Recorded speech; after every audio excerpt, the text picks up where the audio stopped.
एक दिन अली को अपने दादा के घर एक तोता मिला। दादा ने कहा, ये तोता बहुत बोलता है, ध्यान से रखना। अली ने सोचा, मैं तो इससे बातें ही करूंगा। उसने तोते से कहा, हेलो तोता। तोता बोला, हेलो अली, काम कर लो पहले।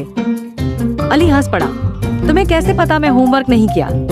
तोता बोला, मैं रोज सुनता हूँ तुम्हारी अम्मी को डांटते हुए। अली ने मुंह बनाया, ये तो जासूस निकला। अगले दिन जब अम्मी ने पूछा, अली होमवर्क हुआ? तोता जोर से बोला, नहीं हुआ। अम्मी ने मुस्कुराकर कहा, बेटा अब तोता भी सच बोलता है। सबक, सच छिपाया नहीं जा सकता, चाहे बोलने वाला तोता ही क्यों ना हो। हमारी वीडियो को लाइक करें और हमारे चैनल दादी टून्स को सब्सक्राइब करें।